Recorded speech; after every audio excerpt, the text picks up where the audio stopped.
Os aditivos BPF não podem ser utilizados em qualquer produto alimentício. Eles nunca vão ser a única referência para a utilização de aditivos no seu produto. E pode até ser que eles não sejam nem permitidos para uso no seu produto. Meu nome é Juliana e hoje eu vou explicar para você de cabo a rabo a RDC 45 de 2010, que aprova o uso de aditivos BPF nos alimentos. A dúvida sobre como utilizar a RDC 45 de 2010 é muito comum e tem muita gente que não tem dúvida sobre ela, mas está utilizando ela errado. Quando eu comecei a trabalhar com regulatórios, eu também usei ela muito errado. Que meu antigo chefe não esteja me vendo agora.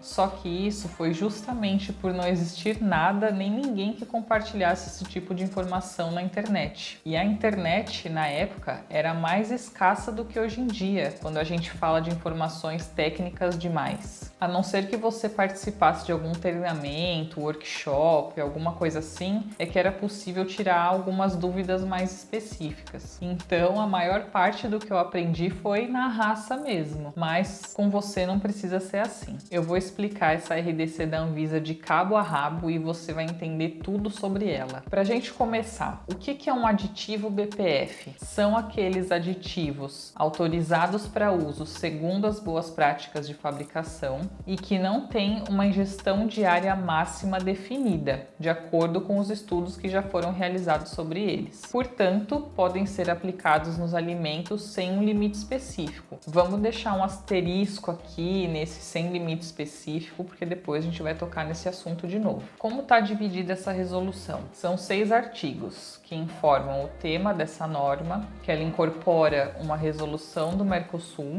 fala sobre prazo de adequação e penalidades caso as exigências não sejam cumpridas, as normas que ficaram revogadas e quando ela entrou em vigor. Logo em seguida, a gente já tem o anexo que é citado lá no primeiro artigo. Esse anexo traz a informação da harmonização do regulamento técnico, por ser uma norma que incorpora a resolução do Mercosul. Só um parênteses aqui. Esses assuntos de Mercosul são claros para você? Se não, comenta aqui embaixo. Quero saber mais sobre o Mercosul. Voltando, e um ponto importantíssimo aqui que eu falei lá no começo, que essa lista não tem aplicação direta a todos os alimentos. E já já você vai entender no detalhe isso daqui. Outra coisa que a gente vai encontrar são restrições para esses aditivos BPF, que até então, pelo que a gente leu, ele não tem limite estabelecido. Depois a gente chega aqui nos artigos da resolução do Grupo Mercado Comum, né, resoluções GMC. Eu não sei se todas são assim, né? Não conheço todas, mas acredito que a maioria do Mercosul tenha essa sigla. Nesse trecho, mais especificamente aqui no artigo 2º, tem as orientações para o uso desses aditivos BPF nos alimentos. A gente já vai ver a tabela 1, então, que é essa que a gente chama intimamente dos aditivos BPF, onde são aqueles que não têm um limite numérico estabelecido, que é o que a gente costuma ver como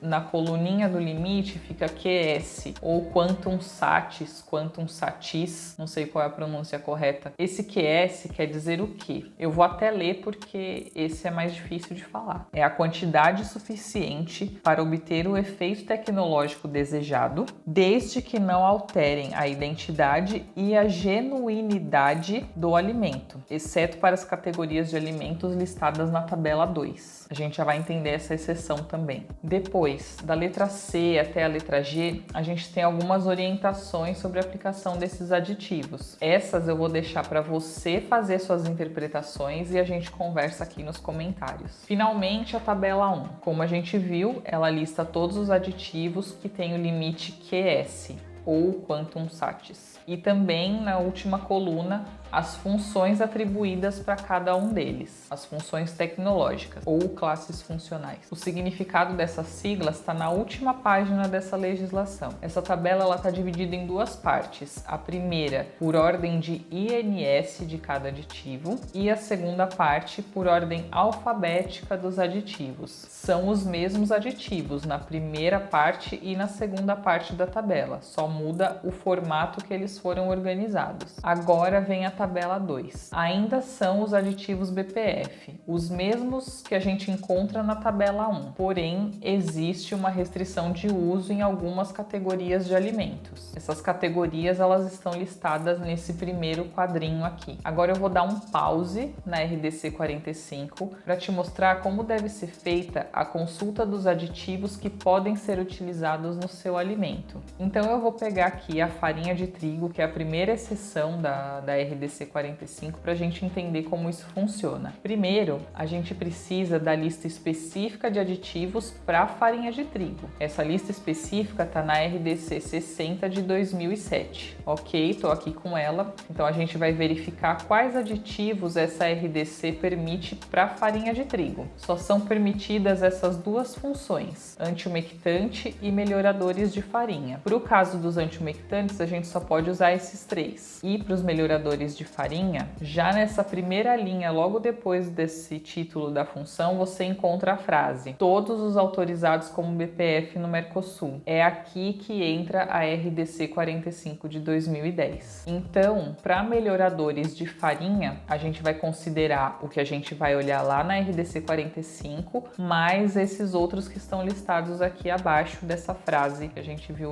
aqui do Mercosul. Vamos entender agora quais aditivos BPF que eu posso utilizar na farinha de trigo como melhorador de farinha. Se ela não tivesse nessa restrição aqui da tabela 2, a gente iria consultar todos os melhoradores de farinha que estão lá na tabela 1. Mas, como existe essa restrição para farinha de trigo, os aditivos BPF que podem ser utilizados nela são só esses que estão nesse pedacinho na tabela 2. Então, vão ter outros melhoradores de farinha lá na tabela 1, mas a gente só pode usar esses aqui. E aí, alguns se mantêm com o limite QS, qualquer quantidade necessária para o efeito que precisa, e a gente tem um que tem limite numérico. Esse mesmo raciocínio é válido para qualquer tipo de alimento. Primeiro você encontra a lista específica do alimento e, se ela referenciar a lista de aditivos BPF, aí sim você vai pesquisar na RDC 45 de 2010. Então, voltando aqui rapidinho na RDC 60 para farinha de trigo.